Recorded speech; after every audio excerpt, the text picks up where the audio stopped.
तो आज हम बात करने वाले हैं दक्षिण भारत के उन 12 महान संतों के बारे में जिन्हें आलवार कहा जाता है। हमारे पास कुछ नोट्स हैं, कुछ ऑडियो क्लिप्स और एक सूची है। हाँ। और ये सूची मतलब बड़ी अजीब है। इसमें कुछ नाम है, पोएगए, भूतुत्तु, पेई, जी। लेकिन इनके आगे लिखा है कि ये भगवान विष्णु का शंख, गदा और तलवार थे। हाँ। अब सवाल ये है कि ये आलवार कौन थे और कोई इंसान भगवान का अस्त्र शस्त्र कैसा हो सकता है? हाँ, ये सवाल तोड़ता है। तो आज का हमारा मकसद इसी रहस्य की परतों को खोलना है और समझना है कि वैष्णव परंपरा में इनका इतना ऊंचा स्थान क्यों है। और ये सिर्फ कोई पुरानी कहानी नहीं है, ये एक जीती जागती परंपरा है। दक्षिण भारत के मंदिरों में आज भी उनकी कई हुई कविताएं गूंजती हैं। अच्छा। हाँ, और कमाल की बात यह है कि उन कविताओं को वेदों के बराबर पवित्र माना जाता है। वेदों के बराबर, यहां से ये और भी ज्यादा दिलचस्प हो जाता है। हमारे सोर्सेज ये भी बताते हैं कि इन संतों के जन्म से हजारों साल पहले एक प्राचीन धर्म ग्रंथ में इनके आने की भविष्यवाणी कर दी गई थी। जी बिल्कुल। तो चलिए इसी भविष्यवाणी के धागे को पकड़कर ही इस कहानी की शुरुआत करते हैं।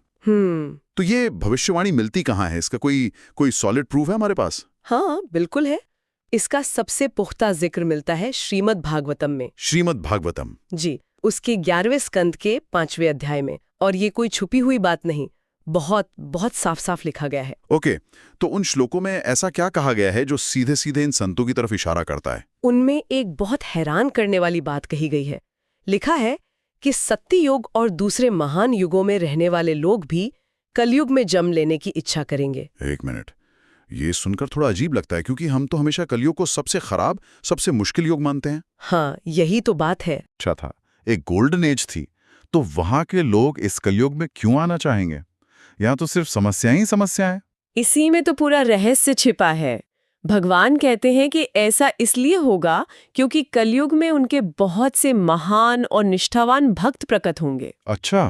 मतलब सत्ययुग के देवता और महान आत्माएं भी कलयुग में जन्म लेना चाहेंगी ताकि वो भक्ति के इस सबसे तीव्र रूप को महसूस कर सकें। ये तो पूरी सोच ही पलट देता है। मतलब भक्ति की शक्ति इतनी ज्यादा है कि वो युगों के क्रम को भी पलट देती है। बिल्कुल। जहां हम कलयुग से बचना चाहते हैं, वहीं स्वर्ण युग के लोग यहाँ आने की इच्छा रखते थे सिर्फ उस भक्ति को महसूस करने के लिए। मैंने इस तरह से कभी सोचा नहीं था। बिल्कुल, ये कलयुग को एक श्राप की तरह नहीं बल्कि एक अवसर की तरह दिखाता है। और भविष्यवाणी यही नहीं रुकती, उसमें ये भी बताया गया है कि ये भक्त कहाँ जन्म लेंगे। कहाँ? क्या किसी खास जगह का नाम लिया गया है? हाँ, और यही सबसे बड़ा कनेक्शन है। श्लोकों में साफ कहा गया है कि ये भक्त खास तौर पर दक्षिण भारत यानी द्रविड़ देश में जन्म लेंगे। द्रविड़ देश? जी। और जो लोग वहां बहने वाली पवित्र नदियों जैसे ताम्रपर्णी, कृतमाला, कावेरी और महानदी का पानी पिएंगे, वे भगवान वासुदेव के शुद्ध भक्त बन जाएंगे। तो ये एक तरह से अलवारों के आगमन की आधिकारिक घोषणा थी, एक दिव्य कमिंग सून पोस्टर जो हजारों साल पहले ही लगा दिया गया था। हाँ, कह सकते हैं। और ये भविष्यवाणी द्रविड़ देश का नाम लेकर की गई, जो सीधे दक्षिण भारत को पॉइंट करता है। बिल्कुल। श्री वैष्णव परंपरा में इन श्लोकों को आलवारों के आने की सीधी भविष्यवाणी ही माना जाता है। ठीक है, तो भविष्यवाणी तो हो गई, लेकिन इन्हें आलवार ही क्यों कहा गया? इस शब्द में ही कोई गहरा अर्थ छिपा होगा, है ना? हाँ, आलवार एक तमिल शब्द है।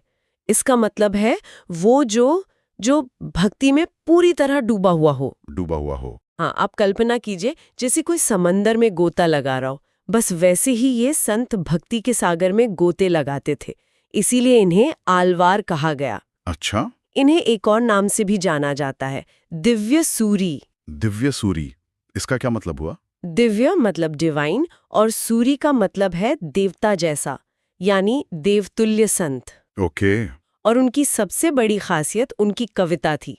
वो कोई प्रोफेशनल कवि नहीं थे जो बैठकर कागज कलम से सोच कर लिखते थे।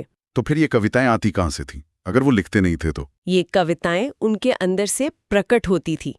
वो भगवान के विग्रह के सामने खड़े होते, भक्ति के भाव में खो जाते और फिर कविता एक झरने की तरह उनके मुंह से बहने लगती थी। बिल्कुल, वो शब्द उनके दिमाग से नहीं, उनकी आत्मा से निकलते थे। एक स्पॉन्टेनियस डिवाइन फ्लो था वो। कमाल है। तो ये जो कविताएं थी जो सीधे आत्मा से निकल रही थी, क्या उन्हें इकट्ठा किया गया? क्योंकि अगर 12 संत ऐसा कर रहे थे तो ये तो एक बहुत बड़ा खजाना होगा। बिल्कुल, और यही श्री संप्रदाय की सबसे बड़ी धरोहर है। इन सभी 4000 रचनाओं को संकलित किया गया और उसे नाम दिया गया नालायिर दिव्य प्रबंधम। नालायिर दिव्य प्रबंधम। हाँ, नालायिर का तमिल में मतलब होता है 4000। और जैसा मैंने पहले कहा, इन कविताओं को वेदों जितना ही सम्मान दिया जाता है। सच में? जी, आज भी तिरुपति जैसे बड़े वैष्णव मंदिरों में इनका रोज पाठ होता है। ओके, अब आते हैं उस सबसे हैरान करने वाले हिस्से पर जो हमारे नोट्स में है।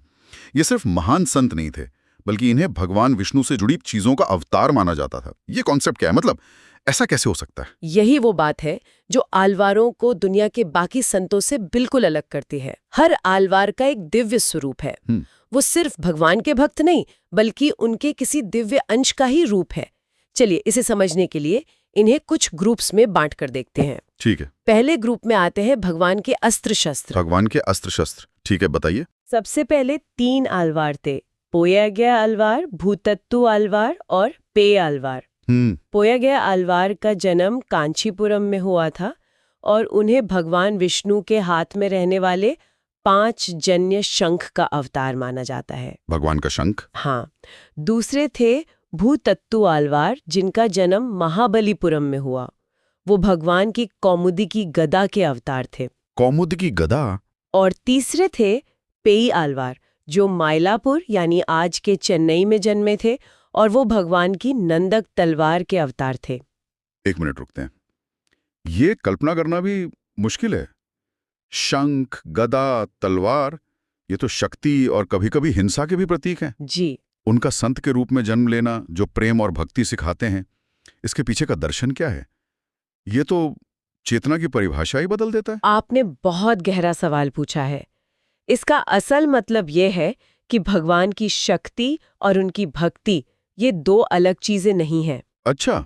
जो सुदर्शन चक्र दुष्टों का संहार करता है, वही भक्त बनकर भगवान का प्रेम भी कर सकता है। पावर एंड डिवोशन वो एक ही चीज बन जाती है। वाह।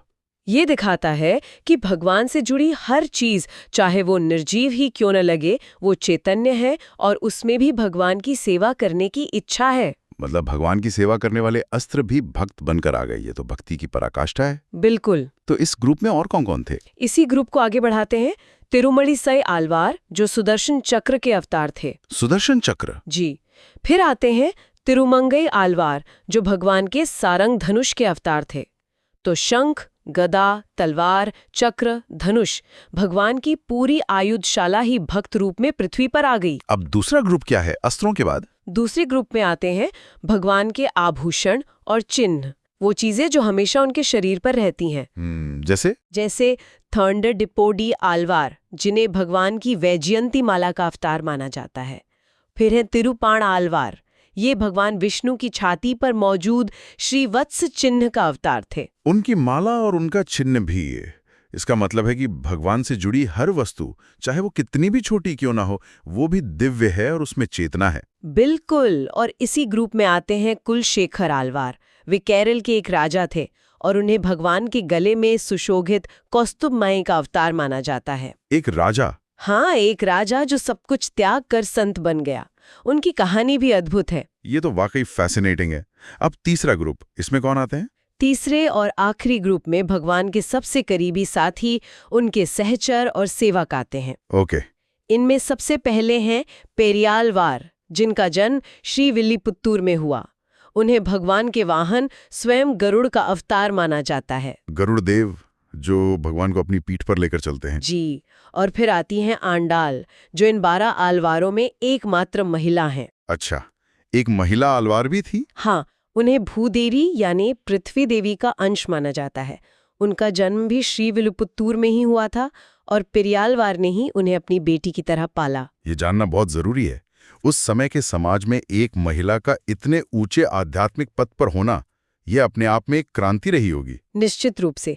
आंडाल की कहानी तो भक्ति साहित्य की सबसे खूबसूरत कहानियों में से एक है। इसके बाद आते हैं नम्माड़वार, जिन्हें आलवारों में सबसे प्रमुख, एक तरह से उनका मुखिया माना जाता है। अच्छा, लीडर जैसे? हाँ, कह सकते हैं। वे भगवान की सेना के सेनापति विश्वक्सेन के अवतार थे। विश्वक्सेन? जी। और आखिर में 12वें आलवार थे मधुरा कवि आलवार। ये नम्माड़वार के शिष्य थे और उन्हें भगवान के दिव्य सहचर कुमुदगण का अवतार माना जाता है। तो ये है पूरी सूची। भगवान के अस्त्र, उनके आभूषण और चिन्ह और उनके सबसे करीबी साथी, सभी ने भक्त के रूप में जन्म लिया। ये लिस्ट सिर्फ नामों की लिस्ट नहीं है, ये एक पूरा फिलॉसफी है। बिल्कुल, हर नाम के पीछे एक गहरा आध्यात्मिक संदेश छुपा है। तो इन सब बातों का असली मतलब क्या है? इन दिव्य अवतारों की कहानी, उनकी वो कविता जो बिना सोचे समझे निकलती थी, ये आलवार परंपरा हमें सिखाती क्या है? इसका सबसे बड़ा महत्व ये है कि आलवारों ने भक्ति को हर किसी की पहुंच में ला दिया। उस दौर में जब ज्ञान और धर्म ग्रंथ संस्कृत में थे और कुछ खास लोगों तक ही सीमित थे। हाँ बिल्कुल, तब इन संतों ने वेदों के उसी गहरे ज्ञान को सरल, सुंदर और इमोशनल तमिल कविता में बदल दिया, जिसे कोई भी गा सकता था, समझ सकता था और महसूस कर सकता था। जी। तो एक तरह से उन्होंने भक्ति को डेमोक्रेटाइज कर दिया, ज्ञान को ऊंचे मंदिरों और मठों से निकालकर आम आदमी की झोपड़ी तक ले आए। बहुत खूबसूरत शब्द है, डेमोक्रेटाइज। हाँ, यही किया उन्होंने।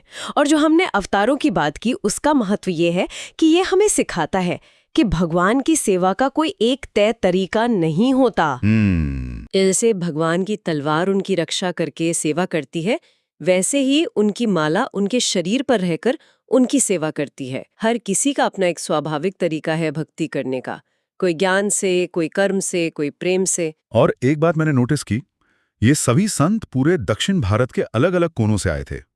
कोई कांचीपुरम से, कोई केरल से, कोई श्रीविल्लीपुत्तुर से। ये भी एक बड़ा संदेश देता है। बिल्कुल, ये भक्ति की यूनिवर्सैलिटी को दिखाता है। भक्ति किसी एक जगह, एक जाति या एक वर्ग की जागीर नहीं है। सही बात है। कोई राजा है, कोई सामान्य व्यक्ति, कोई महिला, इन 12 संतों ने मिलकर भक्ति की एक ऐसी लहर पैदा की जिसने उस समय के समाज को एक धागे में पिरो दिया और वैष्णव धर्म को एक नई ऊर्जा दी। बिल्कुल। मैंने एक बार तिरुपति मंदिर में एक पुजारी को दिव्य प्रबंधम का पाठ करते हुए सुना था। उनकी आंखों में आंसू थे और चेहरे पर एक दिव्य शांति। तब मुझे समझ आया कि ये सिर्फ कविता नहीं, ये जीवित अनुभव है जो आज भी लोगों को सीधे भगवान से जोड़ते हैं। तो आज हमने दक्षिण भारत के उन 12 आलवारों के रहस्य को समझा।